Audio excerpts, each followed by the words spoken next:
Hi friends, welcome back to our channel Lavanya ಕಿಚನ್ಗೆ ಸ್ವಾಗತ. ಇವತ್ತಿನ ರೆಸಿಪಿಲಿ ಮಕ್ಕಳಿಂದ ದೊಡ್ಡವರವರೆಗೂ ಇಷ್ಟಪಡುವಂಥ ಬನ್ ಮಸಾಲ ಮಾಡಿದ್ದೀನಿ ನೋಡಿ. ತುಂಬಾ ಚೆನ್ನಾಗಿ ಬಂದಿದೆ, ತುಂಬಾ ಟೇಸ್ಟಿಯಾಗಿ ಕೂಡ ಬಂದಿದೆ. ನಾನು ಟೇಸ್ಟ್ ಮಾಡಿ ನೋಡಿದೆ.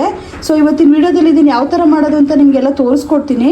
ಸೊ ಅದಕ್ಕೂ ಮೊದಲು ಯಾರ್ಯಾರು ಹೊಸ್ದಾಗಿ ನನ್ನ ಚಾನಲ್ ನೋಡ್ತಾ ಇದ್ದೀರಾ ದಯವಿಟ್ಟು ಸಬ್ಸ್ಕ್ರೈಬ್ ಮಾಡ್ಕೊಳ್ಳಿ. ನಿಮ್ಮ ಫ್ಯಾಮಿಲಿ ನಿಮ್ಮ ಫ್ರೆಂಡ್ಸ್ಗೆಲ್ಲ ಶೇರ್ ಮಾಡಿ. ಹಾಗೆ ವಿಡಿಯೋ ಇಷ್ಟ ಆದರೆ ಒಂದು ಲೈಕ್ ಕೊಡಿ. ನೀವು ಕೂಡ ಮನೇಲಿ ಮಾಡ್ಕೊಂಡು ಹೇಗಿತ್ತು ಅಂತೇಳಿ ನನಗೆ ಕಮೆಂಟ್ ಮಾಡಿ ತಿಳಿಸಿ. ಈಗ ಯಾವ ಥರ ಮಾಡೋದು ಅಂತ ನೋಡ್ಕೊಂಬರೋಣ ಬನ್ನಿ. ಬನ್ ಮಸಾಲ ಮಾಡೋಕ್ಕೆ ಏನೇನು ಇಂಗ್ರೀಡಿಯೆಂಟ್ಸ್ ತೊಗೊಂಡಿದ್ದೀನಿ ಅಂತ ಮೊದಲು ತೋರಿಸ್ತೀನಿ ನೋಡಿ. 3 ಟೊಮೆಟೊನ ಸಣ್ಣದಾಗಿ ಹೆಚ್ಚಿಟ್ಕೊಂಡಿದ್ದೀನಿ, ಮತ್ತು ಪೆಪ್ಪರ್ ಪೌಡ್ರ್ ತೊಗೊಂಡಿದ್ದೀನಿ ಒಂದು ಅರ್ಧ ಸ್ಪೂನಷ್ಟು, ಮತ್ತು ಬಿಳಿ ಎಳ್ಳು ತೊಗೊಂಡಿದ್ದೀನಿ ಒಂದು 2 ಸ್ಪೂನಷ್ಟು, ಸ್ವಲ್ಪ ಅರಿಶಿನ ಪುಡಿ ತೊಗೊಂಡಿದ್ದೀನಿ, ಮತ್ತು ಎಲೆಕೋಸನ್ನ ಸಣ್ಣದಾಗಿ ಹೆಚ್ಚಿಟ್ಕೊಂಡಿದ್ದೀನಿ, ಈರುಳ್ಳಿನೂ ಕೂಡ ಸಣ್ಣದಾಗಿ ಹೆಚ್ಚಿಟ್ಕೊಂಡಿದ್ದೀನಿ, ಮತ್ತು ಹಸಿಮೆಣ್ಸಿನ್ಕಾಯಿ 5ರಿಂದ 6 ಹಸಿಮೆಣ್ಸಿನ್ಕಾಯಿನ ಸಣ್ಣದಾಗಿ ಹೆಚ್ಚಿಟ್ಕೊಂಡಿದ್ದೀನಿ, ಸ್ವಲ್ಪ ಕೊತ್ತಂಬರಿ ತೊಗೊಂಡಿದ್ದೀನಿ, ಮತ್ತು ಸ್ವಲ್ಪ ರುಚಿಗೆ ತಕ್ಕ ಉಪ್ಪು ತೊಗೊಂಡಿದ್ದೀನಿ, 1 ಸ್ಪೂನಷ್ಟು ಖಾರ ಪುಡಿ ತೊಗೊಂಡಿದ್ದೀನಿ, ಮತ್ತು 2 ಬನ್ನ ಯೂಸ್ ಮಾಡ್ತಾಯಿದ್ದೀನಿ.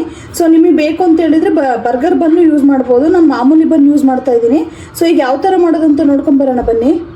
ನೋಡಿ 2 ಬನ್ ತೊಗೊಂಡಿದ್ದೀನಿ. ಸೊ ಅದನ್ನು ಇವಾಗ ಯಾವ ಥರ ಕಟ್ ಮಾಡ್ಕೊಳ್ಳೋದು ಅಂತ ತೋರಿಸ್ಕೊಡ್ತೀನಿ. ಮೊದಲಿಗೆ ನೋಡಿ ನೀಟಾಗಿ ಈ ಥರ ಸೆಂಟ್ರಿಗೆ ಕಟ್ ಮಾಡ್ಕೊಳ್ಳೋಣ. ಸೊ ಬೇಕಂತೇಳಿದ್ರೆ ಬರ್ಗರ್ ಬನ್ನು ಸಹ ಯೂಸ್ ಮಾಡ್ಕೋಬೋದು, ಅದು ತುಂಬಾ ಚೆನ್ನಾಗಿರುತ್ತೆ. ಈ ಥರ ಕಟ್ ಮಾಡ್ಕೊತಾ ಇದ್ದೀನಿ ನೋಡಿ, ಈ ಥರ ಲೆವೆಲ್ಲಾಗಿ. ಸೊ ಇದನ್ನು ಕೂಡ ಹಾಗೆ ಕಟ್ ಮಾಡ್ಕೊಳ್ಳೋಣ. ನೋಡಿ ನಾನು 2 ಬನ್ನು ಲೆವೆಲಲ್ಲಿ ಕಟ್ ಮಾಡಿ ಇಟ್ಕೊಂಡಿದ್ದೀನಿ. ಸೊ ಇದನ್ನು ಸ್ವಲ್ಪ ಟೋಸ್ಟ್ ಮಾಡ್ಕೋಬೇಕು. ಯಾವ ಥರ ಅಂತ ನಿಮಗೆಲ್ಲ ತೋರಿಸ್ಕೊಡ್ತೀನಿ ನೋಡಿ. ಪ್ಯಾನ್ ಬಿಸಿ ಆದ ನಂತರ ಇದಕ್ಕೆ ಒಂದು 2 ಸ್ಪೂನಷ್ಟು ಎಣ್ಣೆ ಹಾಕೋತಾ ಇದ್ದೀನಿ.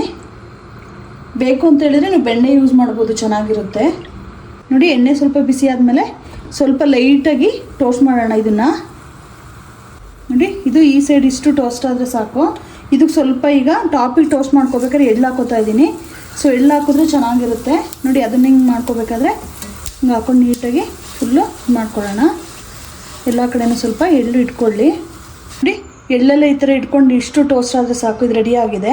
ಸೊ ಎಲ್ಲನೂ ಇದೇ ಥರ ರೆಡಿ ಮಾಡ್ಕೊಳ್ಳೋಣ ಇವಾಗ ನೋಡಿ. ಬ್ರೆಡ್ನೆಲ್ಲ ಈ ಥರ ಟೋಸ್ಟ್ ಮಾಡಿ ರೆಡಿ ಮಾಡಿ ಇಟ್ಕೊಂಡಿದ್ದೀನಿ. ಸೇಮ್ ಬರ್ಗರ್ಗೆಲ್ಲ ಯಾವ ಥರ ಟೋಸ್ಟ್ ಮಾಡ್ಕೋತಾರೆ ಅಷ್ಟೇ ಮಾಡ್ಕೊಂಡಿದ್ದೀನಿ, ಜಾಸ್ತಿ ಎಲ್ಲ ಮಾಡ್ಕೊಳಕ್ಕೆ ಹೋಗ್ಬೇಡಿ. ಸೊ ನೆಕ್ಸ್ಟ್ ಏನು ಮಾಡೋದು ಅಂತ ತೋರಿಸ್ಕೊಡ್ತೀನಿ. ಒಂದು ಪ್ಯಾನ್ಗೆ ಒಂದು 2ರಿಂದ 3 ಸ್ಪೂನಷ್ಟು ಎಣ್ಣೆ ಹಾಕ್ಕೊಳ್ಳೋಣ. ಸ್ವಲ್ಪ ಬಿಸಿ ಆಗಲಿ ಇದು ನೋಡಿ. ಎಣ್ಣೆ ಬಿಸಿ ಆದ ನಂತರ ಇದಕ್ಕೆ ಹಸಿಮೆಣ್ಸಿನ್ಕಾಯಿ ಹಾಕೊಳ್ಳೋಣ. ಸೊ ಈ ಥರ ಸಣ್ಣದಾಗಿ ಹೆಚ್ಚಿ ಮಾಡಿದ್ರೆ ಚೆನ್ನಾಗಿರುತ್ತೆ. ಹಸಿಮೆಣ್ಸಿನ್ಕಾಯಿನ ಸ್ವಲ್ಪ ಬಾಡಿಸ್ಕೊಳ್ಳೋಣ. ಇದನ್ನು ಇದಕ್ಕೆ ಈರುಳ್ಳಿ ಹಾಕೋತಾ ಇದ್ದೀನಿ. ಸೊ ಈರುಳ್ಳಿನೂ ಕೂಡ ಸ್ವಲ್ಪ ಫ್ರೈ ಮಾಡ್ಕೊಳ್ಳೋಣ. ಇವೆಲ್ಲ ಜಾಸ್ತಿ ಫ್ರೈ ಮಾಡ್ಕೋಬಾರ್ದು, ಲೈಟಾಗಿ ಮಾಡ್ಕೋಬೇಕು ನೋಡಿ. ಇದು ಸ್ವಲ್ಪ ಫ್ರೈ ಆದ ನಂತರ ಇದಕ್ಕೀಗ ಎಲೆಕೋಸು ಹಾಕೋತಾ ಇದ್ದೀನಿ. ಎಲೆಕೋಸನ್ನು ಹಾಕೊಂಡು ನೀಟಾಗಿ ಜಾಸ್ತಿ ಫ್ರೈ ಮಾಡ್ಕೋಬೇಡಿ, ಯಾವುದನ್ನಾದ್ರೂ ಅಷ್ಟೇ ಲೈಟಾಗಿ ಮಾಡ್ಕೋಬೇಕಷ್ಟೇ. ಸೊ ಈ ಥರ ಎಲ್ಲನೂ ನೀಟಾಗಿ ಮಿಕ್ಸ್ ಮಾಡ್ಕೊಂಡು ಫ್ರೈ ಮಾಡೋಕ್ಕೆ ಹೋಗೋಣ ನೋಡಿ. ಇವಾಗ ಟೊಮೆಟೊ ಹಾಕೋತಾ ಇದ್ದೀನಿ. ನಾನು ಯಾವುದನ್ನು ಜಾಸ್ತಿ ಫ್ರೈ ಮಾಡ್ಕೋತಾ ಇಲ್ಲ, ನೋಡ್ಕೊಳ್ಳಿ ಅದನ್ನು ನೀಟಾಗಿ. ಇದು ಸ್ವಲ್ಪ ನೀರೆಲ್ಲ ಡ್ರೈ ಆಗೋ ಥರ ಫ್ರೈ ಮಾಡ್ಕೋಬೇಕಷ್ಟೇ. 2 ನಿಮಿಷ ಫ್ರೈ ಆಗಲಿ ಇದು.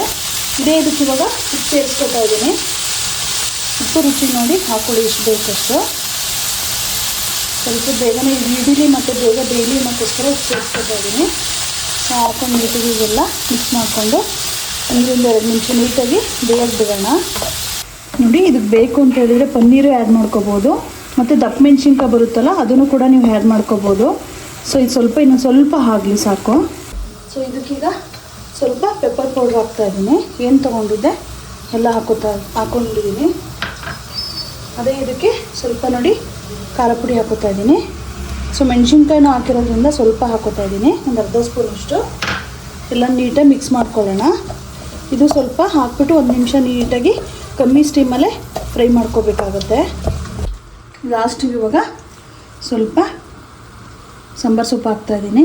ಇದಕ್ಕೆ ಹಾಕೊಂಡು ನೀಟಾಗಿ ಈಗ ಮಿಕ್ಸ್ ಮಾಡ್ಕೊಳ್ಳೋಣ.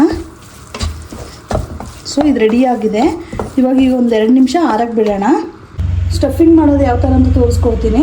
ರೆಡಿ ಮಾಡಿ ಇಟ್ಕೊಂಡಿದ್ವಲ್ಲ ಬನ್ನು, ಅದಕ್ಕೆ ಇವಾಗ ಸ್ವಲ್ಪನೇ ತೊಗೊಂಡು ಈ ಥರ ನೋಡಿ ಫಿಲ್ ಮಾಡ್ಕೋಬೇಕಾಗುತ್ತೆ. ಎಲ್ಲನೂ ತೀರಾ ಆರಿದ ಮೇಲೆ ಮಾಡ್ಕೊಳಕ್ಕೆ ಹೋಗ್ಬಿಡಿ, ಸ್ವಲ್ಪ ಬಿಸಿ ಇರಲಿ, ಚೆನ್ನಾಗಿರುತ್ತೆ ತಿನ್ನೋಕೆ. ಅವಾಗ ಈ ಥರ ನೀಟಾಗಿ ಎಲ್ಲ ಕಡೆನೂ ಫಿಲ್ ಮಾಡ್ಕೊಳ್ಳೋಣ. ಫಿಲ್ ನೋಡಿ ಈ ಥರ ಎಲ್ಲ ಕಡೆನೂ ಈ ಥರ ಫಿಲ್ ಮಾಡ್ಕೊಂಡ ನಂತರ ಮಕ್ಕಳಿಗೆಲ್ಲ ಮಾಡಿಕೊಡಿ, ತುಂಬಾ ಇಷ್ಟಪಟ್ಟು ತಿಂತಾರೆ ನೋಡಿ. ಈ ಥರ ಕವರ್ ಮಾಡೋಣ ನೋಡಿ. ರೆಡಿಯಾಗಿದೆ, ತುಂಬಾ ಚೆನ್ನಾಗಿರುತ್ತೆ. ಈ ಥರ ರೆಡಿ ಮಾಡ್ಕೊಳ್ತೀನಿ ಅದನ್ನು. ಸೊ ಚೆನ್ನಾಗಿ ಬಂದಿದೆ. ಟೇಸ್ಟ್ ಮಾಡಿ ಹೇಳ್ತೀನಿ ಯಾವ ಥರ ಬಂದಿದೆ ಅಂತ ಹೇಳಿ. ಸೊ ನೋಡೋಕ್ಕಂತೂ ತುಂಬಾ ಚೆನ್ನಾಗಿದೆ ನೋಡಿ, ಈ ಥರ ತೊಗೊಂಡು. ನಿಜವಾಗೂ ತುಂಬಾ ಚೆನ್ನಾಗಿ ಬಂದಿದೆ, ತುಂಬಾ ಟೇಸ್ಟಿಯಾಗಿ ಬಂದಿದೆ. ಮಕ್ಕಳಿಗೆಲ್ಲ ಮಾಡಿಕೊಡಿ, ತುಂಬಾ ಚೆನ್ನಾಗಿರುತ್ತೆ. ಫೈನಲಿ ನೋಡಿ ಬನ್ ಮಸಾಲ ರೆಡಿ ಆಗಿದೆ. ತುಂಬಾ ಚೆನ್ನಾಗಿ ಬಂದಿದೆ, ತುಂಬಾ ಟೇಸ್ಟಿಯಾಗಿ ಕೂಡ ಬಂದಿದೆ.